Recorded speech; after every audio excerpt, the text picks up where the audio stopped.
আনিকাকে নিয়েই এশিয়ান কাপে যাচ্ছে বাংলাদেশ নারী দল। দেখুন স্কোয়াডটি। আগামী মার্চে অস্ট্রেলিয়া বসবে নারী এশিয়ান কাপের আসর। প্রথমবারের মতো এই প্রতিযোগিতার মূল মঞ্চে খেলার রোমান্স এখনও বাংলাদেশ নারী ফুটবল দলে।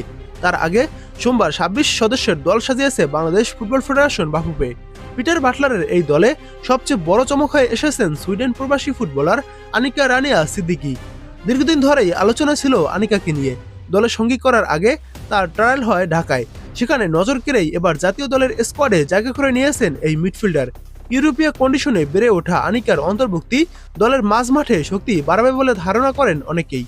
এই দলে আছেন চলমান নারী ফুটবল লিগে সর্বোচ্চ ২৫ গোল এবং সর্বশেষ সাফ অনূর্ধ্ব-১৯ চ্যাম্পিয়নশিপে ৭ গোল করা আলপি আক্তার। গোলবারের দায়িত্বে রূপনা চাকমার সঙ্গে আছেন স্বর্ণারানী মণ্ডল ও মিলি আক্তার। রক্ষণভাগে থাকছেন শিউলি আজিম, শামসুন্নাহার সিনিয়র, মাঝমাঠে মারিয়া মান্দা, মনিকা চাকমা ও ঋতুপর্ণা চাকমাদের সঙ্গে আনিকার সমন্বয় এখন দেখার বিষয়। অন্যদিকে গোল করার মূল দায়িত্বে থাকছেন তহুরা খাতুন, শামসুন্নাহার জুনিয়র ও উদীয়মান ফরওয়ার্ড সাগরিকার ওপর। দলের অধিনায়ক থাকছেন আইফিদা খন্দকার। অস্ট্রেলিয়ার মাটিতে এশিয়ান কাপে গ্রুপ বিতে বাংলাদেশের সঙ্গী এশিয়ার ৩ পরাশক্তি চীন, উত্তর কোরিয়া ও উজবেকিস্তান। সময়সূচি অনুযায়ী আগামী ৩ মার্চ চীনের বিপক্ষে ম্যাচ দিয়ে শুরু হবে বাংলাদেশের অভিযান।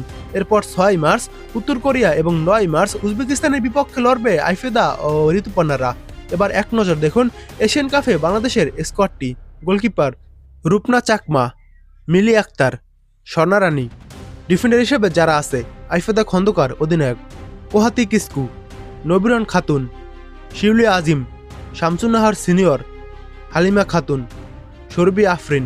মিডফিল্ডার হিসেবে যারা রয়েছে: স্বপ্না রানী, মুনকি আক্তার, আইরিন খাতুন, শাহেদা আক্তার, ঋতুপর্ণা চাকমা, মনিকা চাকমা, মারিয়া মান্দা, আনিকা রানিয়া সিদ্দিকি ও উন্নতি খাতুন।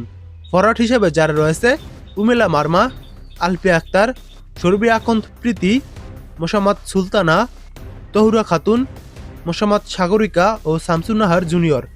স্ট্যান্ড বাই হিসেবে যারা রয়েছে: অর্পিতা বিশ্বাস, সিনহা জাহান, শান্তি মার্ডি ও তনিমা বিশ্বাস।